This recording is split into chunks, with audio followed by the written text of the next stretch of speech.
Good day, beautiful soul family, and welcome back to Miracles Beneath the Surface. And I know that this is a beautiful lesson. Now, this type of lesson is somewhat type strategic. It's a technique that has been talked about a lot. And the title, I've heard this title mentioned plenty of times. I'm sure you have as well. As I eat lunch, I like to definitely get into my Bible. And so this would be like a lunch type lesson, meal. Not just a meal physically, where, you have your drinks and you have your meal of choice. But remember, the soul needs to be fed as well.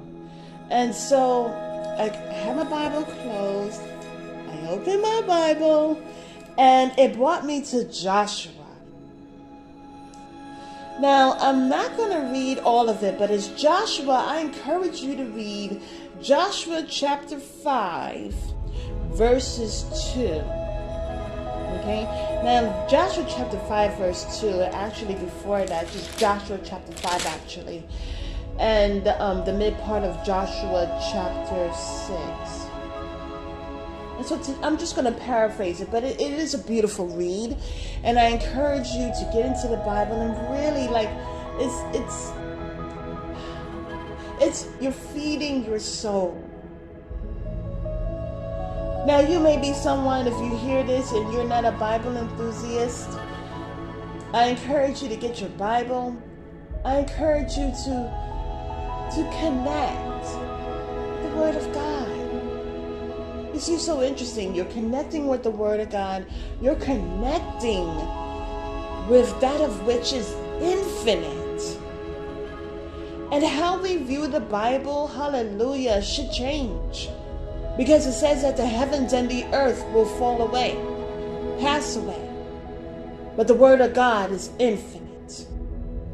And so as I look at the Word of God, and I know that it's to set us straight, it's to help us to lift up our standards, change our perspective, reminds us of the purpose that we are created with, reproves us, educates us.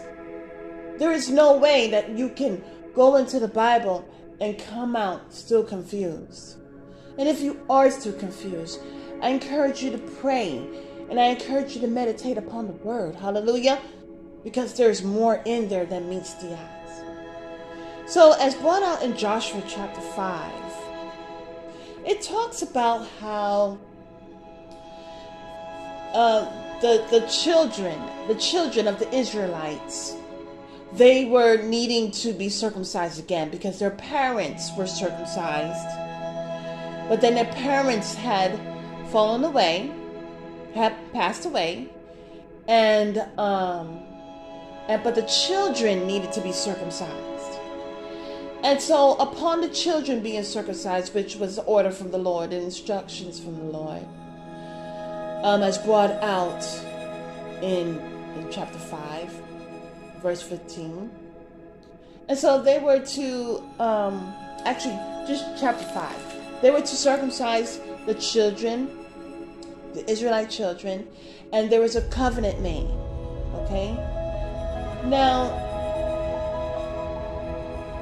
what's so interesting is that in chapter 6 it talks about, they were to go into Jericho.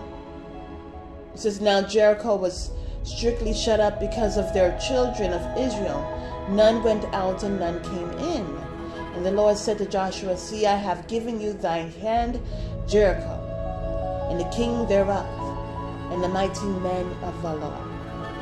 And I will talk about the mighty men of valor later on, but really I want to just briefly talk about this. And it's really intriguing because the title is The Calm Before the Storm.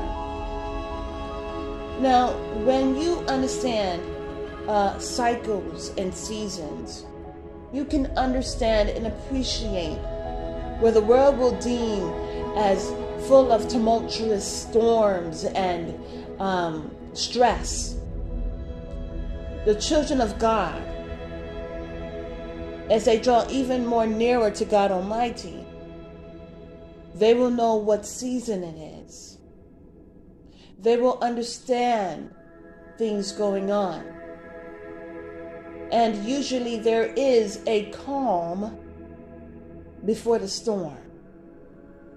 Now, in the midst of calmness, what they were doing was they were making sure that they were getting in line with God Almighty. Their children, the men, were circumcised. Okay? They were making themselves right, repenting, making sure that they were in a safe covenant with God Almighty. They were all in unity. Okay? They kept the commandments. It showed how they continued to go on with Passover on the 14th of the month. So they followed the Passover, they followed the feast, they stay in tune with God.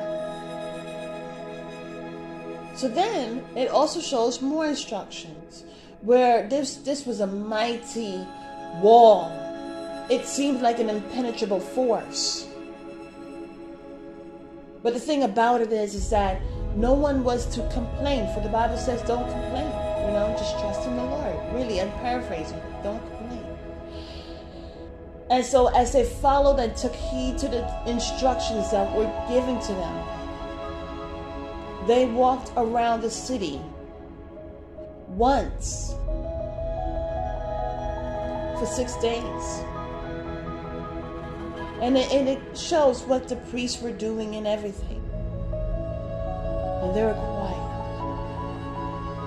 They didn't go according to complaining. They didn't dread, but they trusted in the Lord. They were in tune with the Lord. This was the calmness before the storm.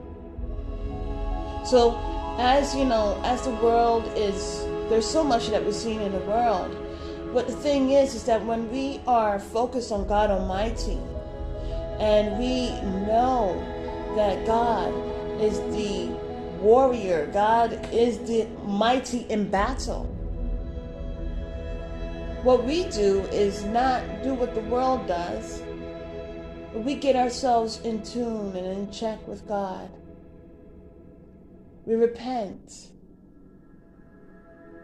We are building our relationship. We're staying in tune. We're communicating, communing, following the commandments.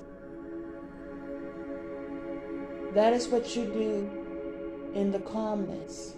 And that is why it's so important to not determine what time or season is based on what the world tells you. But when you have your refuge in God Almighty and you're strengthened, and you make sure to be accountable before the Lord, when it is time to be calm, you will be calm. In that calmness is where you can hear the Lord. As you're communing, you will know you're not alone. So then on the seventh day, then they were heard. But they were working with God, and God was working with them. And that's the marvelous part. Those walls came down. And so whatever is going on in your life, even fasting is wonderful to do. It's about being quiet and being calm. And building an alliance and a reliance on God the Almighty and Jesus the Christ. And as you're doing that, you're in the flow of the Holy Spirit. You're not complaining because you trust. You're saving your energy. And then on the seventh day, the walls come down.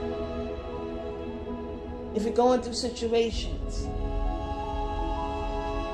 and you are in tune with God or need to get in tune with God, continue to do so without complaining, with total trust. And then on the seventh day, hallelujah, is a day of rest. And the walls come down. Have a beautiful and wonderful day. God bless.